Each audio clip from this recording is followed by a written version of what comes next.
मायके वर्सेस ससुराल की दिवाली शॉपिंग। बाजार में दिवाली की रौनक हो रही होती है। चारों तरफ दुकानों में लाइट्स, मिठाइयां, कपड़े और भीड़ हुई होती है। सुधा देवी, सिया और प्रेरणा शॉपिंग कर रही होती हैं। मम्मी, मुझे तो ये 5,000 वाला लहंगा बहुत पसंद आ रहा है। देखिए ना कितना खूबसूरत है। और मम्मी, मुझे वो बगल वाली साड़ी चाहिए जो मनीषा पहन के आई थी पिछले साल। कितनी रॉयल लग रही है। बेटा, जो लेना है ले लो, आखिर दिवाली है। हाँ भाई, दोनों पैक कर दो। कपड़े लेकर तीनों घर जाते हैं। घर पर मीरा दरवाजा खोलती है। वो फटे पुराने सूट में होती है। मम्मी, आपने कहा था ना कि मेरे लिए भी कुछ लाएंगी। मेरे लिए कुछ नहीं लाए क्या? तेरे लिए? जो सिया ने पिछली दिवाली पर लहंगा पहना था वो रखा है, उसे धोकर पहन लियो। मीरा के चेहरे की मुस्कान एकदम गायब हो जाती है और वो धीरे से सिर झुका लेती है। सिया और प्रेरणा एक दूसरे की तरफ देखकर मुस्कुराती हैं। अगले दिन मीरा हल्के से फटे सूट में आरती की थाली सजा रही होती है। तभी दरवाजे पर घंटी बजती है। मीरा देखने जाती है और मीरा की बचपन की दोस्त दरवाजे पर खड़ी होती है। अरे पूजा, आजा, अंदर आ। पूजा सुंदर नए कपड़ों में, हाथ में मिठाई का डिब्बा लिए अंदर आती है। अरे, तूने अपने लिए कपड़े नहीं लिए क्या? नहीं यार, बाद में लूंगी। वैसे भी अभी तो दिवाली में टाइम है। पूजा मीरा के हाथ पर ध्यान देती है जहां नीला निशान होता है, जैसे किसी ने चोट मारी हो। अरे मीरा, तेरे हाथ पर ये क्या है? इतना गहरा निशान? किसी ने मारा है क्या? नहीं यार, बस यूं ही चोट लग गई थी। तूने फिर रोटी जला दी। कुछ काम नहीं आता तुझे? मीरा, मुझे पता है तू मुझसे बहुत कुछ छुपाती है। कभी खुलकर बताया भी नहीं कि तू क्या सहती है रोज। अरे छोड़ ना यार, तू इतना क्यों सोचती है? चल मिठाई खा। अब ये बता, तूने कितनी शॉपिंग कर ली? इतने में पीछे से सिया की आवाज आती है। पूजा, तू इससे क्यों पूछ रही है? इसके पास पैसे थोड़ी हैं। मम्मी तो इसके लिए कभी कुछ खरीदती ही नहीं। हम ही तो सारा पैसा उड़ा देते हैं। सौतेली माँ और दोनों बहनें जोर जोर से हंसने लगती हैं। पूजा का चेहरा गुस्से से भर जाता है और मीरा शर्म से सिर झुका लेती है। मीरा पूजा को घर के बाहर गली में छोड़ने जाती है। पूजा और मीरा बाहर निकलती हैं। मीरा, तो इन लोगों को कैसे झेल लेती है? तेरे तो पापा भी तेरा साथ नहीं देते। ये सब तुझे नौकरानी समझते हैं। क्या कर सकती हूँ यार, किस्मत का खेल है। मम्मी छोटी उम्र में चली गई, फिर पापा ने दूसरी शादी कर ली। अब सौतेली माँ से भला क्या उम्मीद रखूं?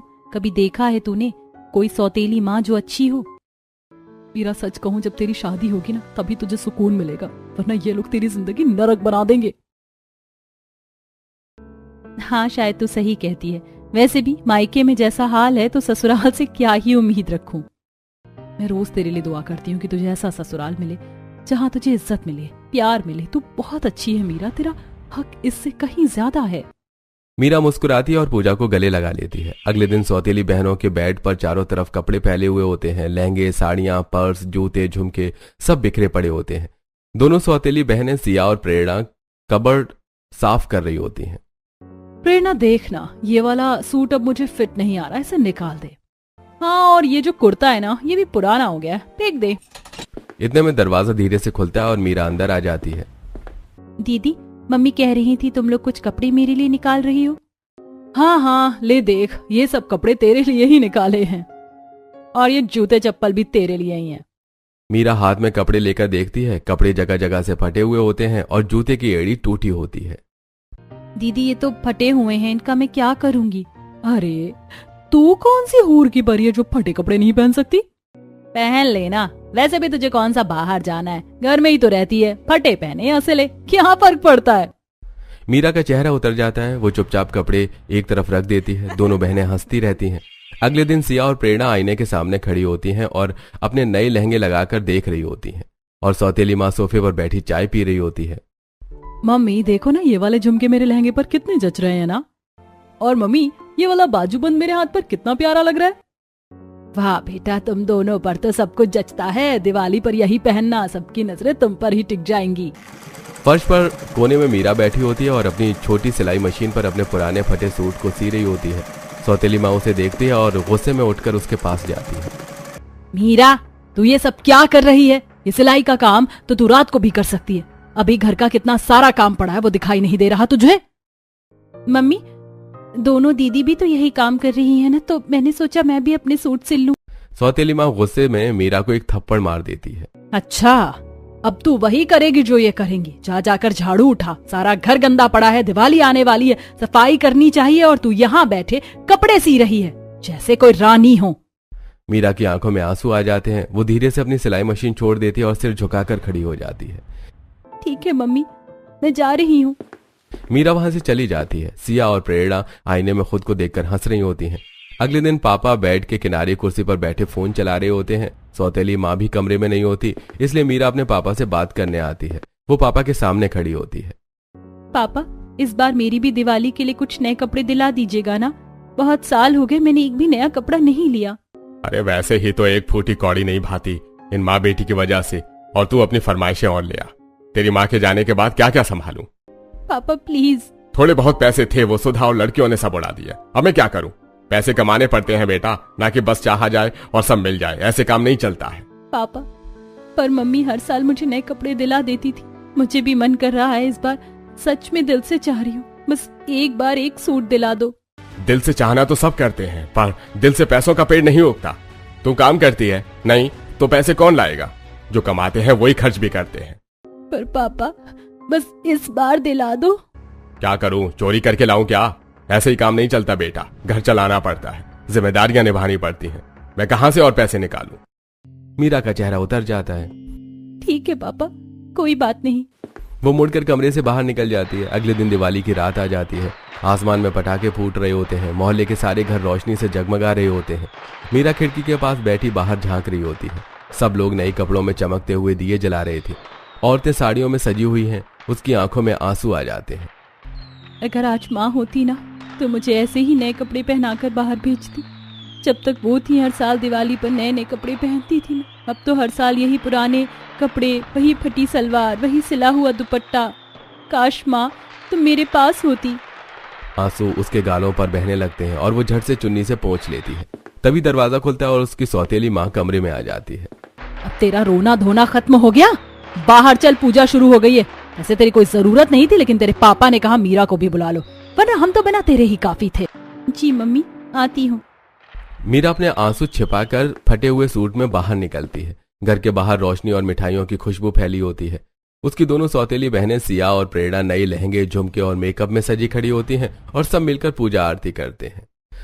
भगवान जी, इस दिवाली मैं कुछ नहीं मांगती, बस अब मुझे एक अच्छा सा ससुराल दे देना, जहाँ लोग मुझे प्यार से देखें, ना कि बोझ समझकर। कुछ दिनों बाद मीरा के घर में मेहमान आए होते हैं। सौतेली माँ और पापा एक कोने में खड़े होकर धीरे धीरे बात कर रहे होते हैं। अरे पहले तो बड़ी बेटी सिया की शादी का सोचो, फिर मीरा की बारी आएगी। नहीं जी, मैं अपनी बेटियों की शादी किसी अमीर घर में कराऊंगी। ये रिश्ता तो वैसे भी मिडिल क्लास है। मीरा को ही भेज दो, इससे छुटकारा भी मिलेगा। वैसे भी इसके लिए कोई ढंग का रिश्ता आएगा भी कहाँ। तुम्हारी बातें मुझे पसंद नहीं आती, लेकिन ठीक है, जैसा तुम चाहो। सौतेली माँ मुस्कुराती और मीरा के कमरे में जाती है। मीरा उस समय अपने कमरे में सिलाई कर रही होती है। मीरा उठ जा, अच्छे से तैयार हो जा, कुछ मेहमान आए हैं। मेहमान? मैं? हाँ, तुझे देखने आए हैं, ज्यादा सवाल मत कर, जल्दी तैयार हो। मीरा हैरान रह जाती है और वो अपने सबसे साफ सूट पहनती है, जो थोड़ा पुराना होता है, लेकिन वो उसे ठीक से प्रेस कर लेती है। बालों में एक छोटी सी चोटी, माथे पर बिंदी। फिर वो धीरे धीरे कमरे से बाहर आती है। ड्राइंग रूम में कार्तिक और उसके माता पिता बैठे होते हैं। कार्तिक एक सादगी भरा, पढ़ा लिखा और शांत स्वभाव का लड़का होता है। मीरा अंदर आती है तो उसकी नजरें सीधे कार्तिक से मिलती हैं। बहुत प्यारी और सुलझी हुई लग रही है आपकी बेटी। जी जी, बिल्कुल सीधी साधी लड़की है। मीरा सिर झुका लेती है और कार्तिक बस उसकी तरफ देखता रहता है और उसकी मासूमियत और आंखों की गहराई उसे छू जाती है। माँ, मुझे मीरा पसंद है। सौतेली माँ हैरान होकर पापा की तरफ देखती है, लेकिन कुछ कह नहीं पाती। दोनों तरफ से रिश्ता पक्का हो जाता है। मीरा की आंखों में आंसू आ जाते हैं, इस बार दर्द के नहीं, राहत के। अब वो अपने ससुराल जाएगी। धन्यवाद भगवान जी, आपने मेरी दिवाली की प्रार्थना सुन ली। कुछ दिन बाद मीरा और कार्तिक की शादी हो जाती है। ससुराल का आंगन फूलों से सजा होता है। दरवाजे पर झालर लटकी होती है। घर के बाहर रंगोली बनी होती है। दरवाजे पर मीरा और कार्तिक खड़े होते हैं। आओ बेटा, दहलीज पर दाईं पैर से कदम रखना। मीरा गुलाबी लहंगे में, माथे पर सिंदूर, हाथ में पूजा की थाली लेकर धीरे धीरे कदम रखती है घर में। कलश को पैर से हल्का सा धक्का देती है। चावल बिखरते हैं और उसके कदमों के निशान लाल रंग में घर के अंदर बन जाते हैं। सब लोग खुशी से ताली बजाते हैं। अरे वाह भाभी, पूरे घर में अपने पैरों के निशान छोड़ ही दिए। अब कोई नहीं भूलेगा कि आप आ गई हैं। सब हंस पड़ते हैं। मीरा शर्मा जाती है। सास ससुर नंद और कार्तिक सब मिलकर उसका प्यार से स्वागत करते हैं। अब ये घर भी पूरा हो गया बेटा। आप सबका आशीर्वाद बना रहे बस। अगले दिन सुबह मीरा नहा धोकर साफ साड़ी पहनकर रसोई में खड़ी होती है। गैस पर दाल उबल रही होती है। मीरा पराठे सेक रही होती है और चाय की खुशबू पूरे घर में फैली होती है।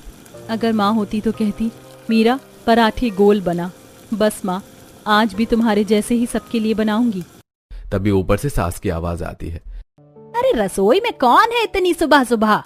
मीरा चौंक जाती है, जल्दी से गैस बंद करती है और हड़बड़ाकर बाहर निकलती है। मम्मी जी, बस 2 मिनट में खाना तैयार होने वाला है, मैं ला रही हूँ। सास अपने कमरे से धीरे धीरे बाहर आती है। चेहरे पर मुस्कान होती है। अरे बेटा, मैं तो बस ऐसे ही आवाज लगा रही थी, तो इतना डर क्यों गई? कुछ नहीं मम्मी जी, मुझे लगा आप खाने के लिए कह रही हैं, तो मैंने सोचा बस जल्दी कर दूं। सास उसके सिर पर प्यार से हाथ फेरती है। नहीं बेटा, यहाँ तुझे खाना बनाने की कोई टेंशन नहीं है। राधा दीदी रोज आती है, वही सबका खाना बना देती है, लेकिन अब तूने अपने हाथों से इतना स्वादिष्ट खाना बना ही दिया है, तो आज सब तेरे हाथ का ही खाएंगे। मीरा की आंखों में चमक आ जाती है। वो मुस्कुराते हुए फिर से रसोई में चली जाती है। टेबल पर सब लोग बैठे होते हैं और मीरा सबको खाना परोसती है। भाभी, ये तो राधा दीदी से भी बढ़िया बना है। हाँ, भाभी के हाथ में तो सच में स्वाद है।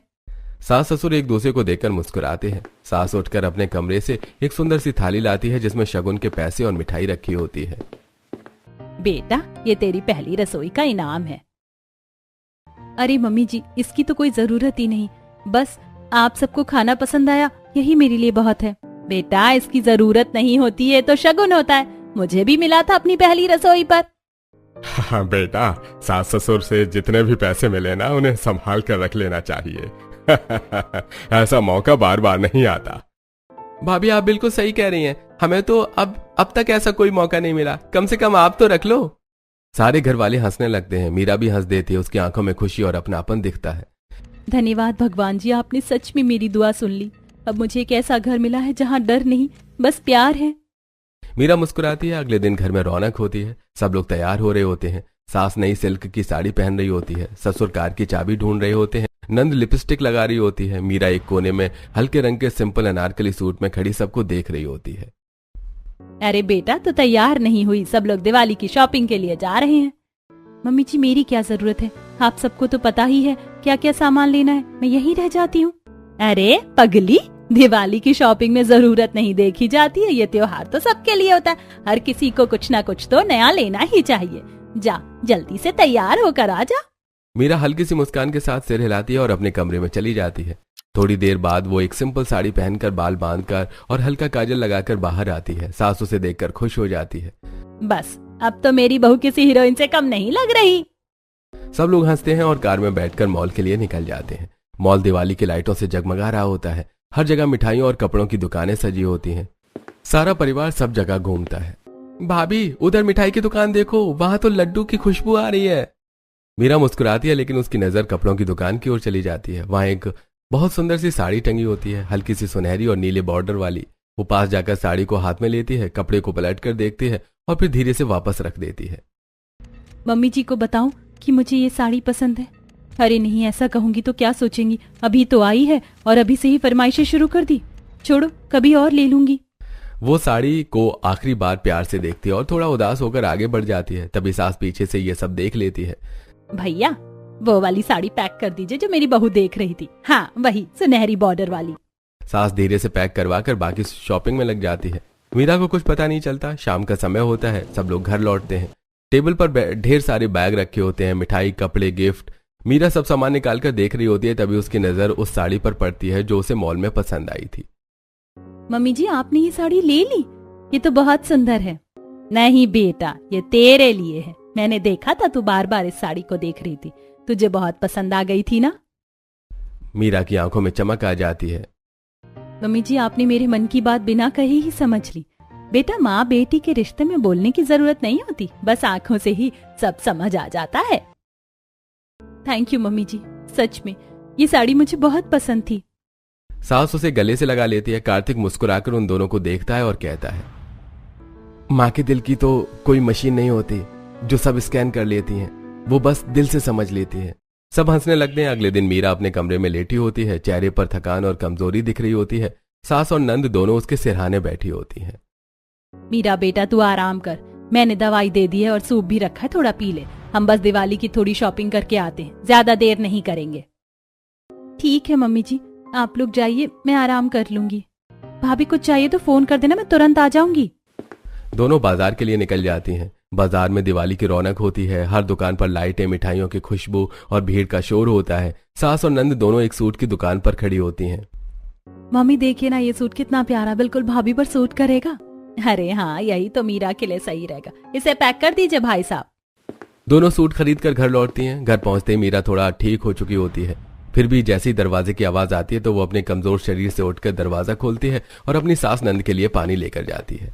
अरे मीरा बेटा, तुझे पानी लाने की क्या जरूरत थी, हम तो तेरे पास ही आने वाले थे। मीरा मुस्कुराकर टेबल पर पानी रख देती है। मम्मी जी बस आदत है, आप लोग आए तो पानी तो देना ही था। देख बेटा, ये सूट हमने तेरे लिए ही लिया है, मुझे बहुत पसंद आया तो सोचा तू परफेक्ट लगेगी इसमें। हाँ भाभी, जैसे ही देखा बस लगा ये तो हमारी भाभी के लिए ही बना है। Thank you mummy ji, thank you दीदी, लेकिन इसकी कोई जरूरत नहीं थी, आपने तो पहले ही इतने कपड़े दिला दिए थे। भाभी, कपड़े तो त्योहारों पर वैसे भी कम ही पड़ते हैं और दिवाली तो हमारी फैमिली का सबसे प्यारा त्योहार है। एकदम सही कहा प्रियंका ने, अब तू जल्दी ठीक हो जा, दिवाली पर सबकी नजर तुझ पर ही होगी। मीरा मुस्कुराती है और सूट को अपने पास रख लेती है। अगले दिन कार्तिक और देवर एक ट्रिप से लौट रहे होते हैं। रास्ते में दोनों एक मॉल में रुकते हैं। भैया, भाभी के लिए कुछ लेते हैं ना, देखो ये ड्रेस कितनी प्यारी लग रही है। अरे वाह, तू तो बड़ा प्यारा देवर निकला। लेकिन रुक, मैं भी अपनी पत्नी के लिए कुछ लेता हूँ, देखिए ड्रेस कितनी खूबसूरत है। नहीं नहीं भैया, मेरी ड्रेस आपसे ज्यादा अच्छी है और देखना भाभी को मेरी ही पसंद आएगी ज्यादा। देख लेंगे, अब घर चलकर पता चली जाएगा कि कौन जीतता है। दोनों घर पहुंचते हैं। मीरा सोफे पर बैठी होती है। अरे मीरा, आज तुम्हारे लिए सरप्राइज है, लेकिन एक शर्त है, तुम्हें सच सच बताना होगा कि किसकी ड्रेस सबसे अच्छी है। हाँ भाभी, बिल्कुल सच बताना, कोई पक्षपात नहीं चलेगा।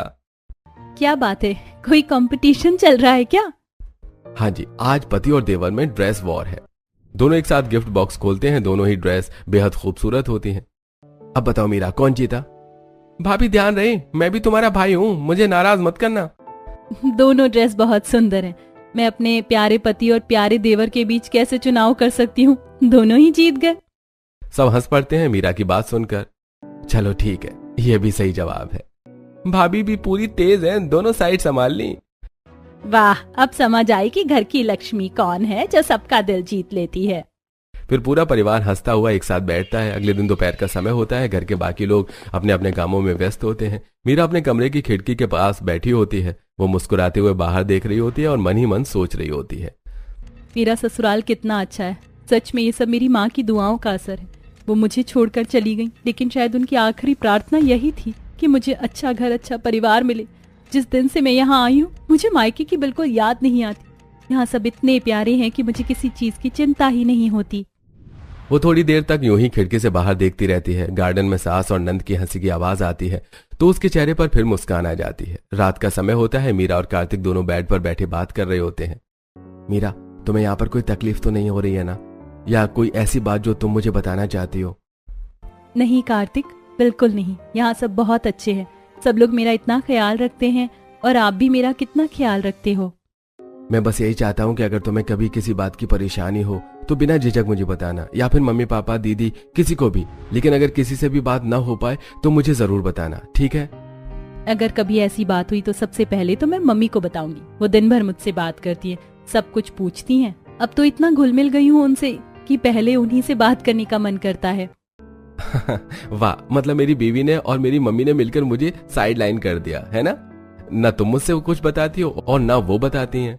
अरे नहीं नहीं, आप तो हमारे बीच के पुल हो, आप ही तो दोनों को जोड़ते हो।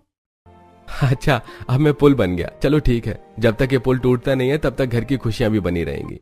दोनों जोर से हंस देते हैं। अगले दिन शाम का समय होता है। घर में दिवाली की तैयारियां जोरों पर चल रही होती हैं। मीरा ने सुंदर सा हैवी लहंगा पहना होता है, माथे पर बिंदी और हाथों में चूड़ियां पहनी होती हैं। तभी सास मुस्कुराते हुए कहती है, जा बेटा, तू अपने मायके जाकर दिवाली का डिब्बा दे आ। आखिर तेरे मम्मी पापा भी तेरा इंतजार कर रहे होंगे। तू जल्दी जा और जल्दी से आ जा। ठीक है मम्मी जी, मैं जल्दी आऊंगी, फिर हम सब साथ में दिवाली की पूजा करेंगे। मीरा और कार्तिक दोनों मिठाई का डिब्बा लेकर गाड़ी में बैठते हैं। रास्ते में दिवाली के दियों की चमक हर जगह दिख रही होती है।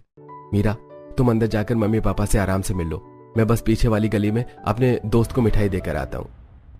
ठीक है, पर ज्यादा देर मत लगाना, मुझे घर जाकर भी पूजा की तैयारी करनी है। हाँ ठीक है बीबी जी, आपका आदेश सिर आंखों पर। दोनों हंसते हैं और मीरा मुस्कुराती हुई अपने घर की ओर चली जाती है। जैसे मीरा कदम अंदर रखती है, सौतेली माँ सिया एकदम देखकर कहती है, देखो देखो आ गई महारानी। अरे वाह, कितना महंगा लहंगा पहन रखा है। अब तो तू अमीर ससुराल वाली बन गई है ना। अरे नहीं सिया, ये मम्मी जी ने दिलवाया है बहुत प्यार से। हमें तो ऐसे बता रही जैसे हमने तुझे कभी कुछ दिलाया नहीं, बड़ी बन गई है ससुराल जाकर। ये लहंगा बहुत सुंदर है। चल मीरा, तू मेरा पुराना पहन ले और मुझे ये दे दे। नहीं प्रेरणा, ये मेरी सास ने बड़ी प्यार से दिलाया है। प्रेरणा गुस्से में उसका हाथ पकड़ लेती है और जोर से मरोड़ देती है। प्रेरणा छोड़ो। तू अभी भी वही कमजोर मीरा है। देखा कैसे एकदम मेरी बात मान ली इसने। उसकी आंखों में आंसू भर आते हैं और दिल में पुराने दिनों की सारी चोटें ताजा हो जाती हैं। बिना कुछ कहे वो अंदर जाती है और चुपचाप बहन का पुराना लहंगा पहनकर बाहर आती है। कार्तिक उसे लेने आ जाता है। वो मीरा को देखकर चौंक जाता है। अरे वो वाला लहंगा कहाँ गया जो तुम पहन कर आई थी? वो मैंने उतार दिया। मम्मी ने ये लहंगा दिया तो मैंने वही पहन लिया। मीरा, यार मम्मी ने वो लहंगा कितने प्यार से दिलवाया था और कहा भी था कि उसी में दिवाली पूजा करनी है, फोटो खिंचवानी है, क्यों बदल लिया? हाँ हाँ कोई बात नहीं, घर जाकर फिर पहन लूंगी। दोनों घर पहुंचते हैं। सास बाहर आती है और मीरा से कहती है, मीरा बेटा चल, दीपावली का टाइम हो गया, पूजा करनी है। जी मम्मी जी। सास उसकी ओर गौर से देखती है और कहती है, अरे बेटा वो लहंगा कहाँ गया जो मैंने तुझे दिलाया था? मम्मी जी वो मेरी मम्मी ने ये वाला दे दिया तो मैंने यही पहन लिया। अच्छा अच्छा, पर बेटा जरा जाकर वो वाला पहन लेना जो मैंने दिलाया था, उसमें तेरी फोटो खींचनी है। पहली दिवाली की फोटो फेसबुक पर डालूंगी अपनी बहू के साथ। मीरा कमरे में जाती है और जैसे ही दरवाजा बंद करती है उसकी आंखों से आंसू बहने लगते हैं। मैंने मम्मी जी के साथ कितना बड़ा धोखा किया। उन्होंने कितने प्यार से लहंगा दिलाया था और मैं उसे बचा भी नहीं पाई। मुझे अपनी बहन को मना करना चाहिए था। तभी सास दरवाजा खटखटाकर अंदर आती है। क्या हुआ बेटा, तू रो क्यों रही है? और अब तक नीचे भी नहीं आई। मम्मी जी वो लहंगा मेरी सौतेली बहन ने मुझसे जबरदस्ती छीन लिया। मैंने उसे मना भी किया था पर उसने मेरी एक ना सुनी।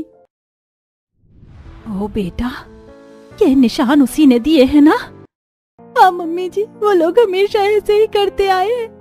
हर दिवाली खुद सब कुछ खरीदते लेकिन मेरे लिए कुछ नहीं लेते थे।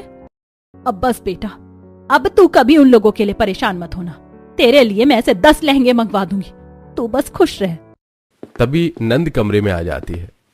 भाभी अब रो क्यों रही हो? जा बेटा वो सबसे महंगा लहंगा लाकर दिखा जो मैंने तुझे दिलवाया था। नंद दौड़कर अपने कमरे में जाती है और एक बेहद सुंदर झिलमिलाता लहंगा लेकर आती है। ले बेटा, अब ये तेरे लिए है। मीरा वही लहंगा पहनती है। जब वो नीचे दिवाली की पूजा में आती है सब उसे देखते रह जाते हैं। भाभी आज तो आप मिस वर्ल्ड लग रही हो। भाभी आपके घर वालों ने बहुत अनोखी चीज खो दी और हम उसे पाकर धन्य हो गए। अरे प्रियंका, ये सब बातें तू कब से करने लगी? एक पल के लिए मुझे लगा ये मम्मी ने बोला है। सब लोग आयुष की बात सुनकर हंसने लगते हैं। तभी कार्तिक मीरा के पास आता है। आज तो मेरी वाइफ सबसे ज्यादा प्यारी लग रही है। मेरे पति देव भी किसी से कम नहीं लग रहे हैं। मीरा मुस्कुराती है। उसकी आंखों में चमक, चेहरे पर सुकून दिखता है। पूरे घर में हंसी, दियों की रोशनी और मिठाइयों की खुशबू फैल जाती है। सास मीरा को गले लगाती है और कहती है, तू ही मेरी असली लक्ष्मी है बेटा। मम्मी जी, मुझे भी अपना असली परिवार मिल गया। हाथ से मैं कभी नहीं कहूंगी कि मुझे कोई प्यार करने वाला नहीं है, क्योंकि आप सब लोग मेरे साथ हो। अब सब लोग खुशी खुशी खूब दिवाली बनाते हैं और मीरा अपनी पहली दिवाली की फैमिली फोटो खिंचवाती है जिसमें न दर्द होता है और न डर, बस एक सच्ची हैप्पी फैमिली।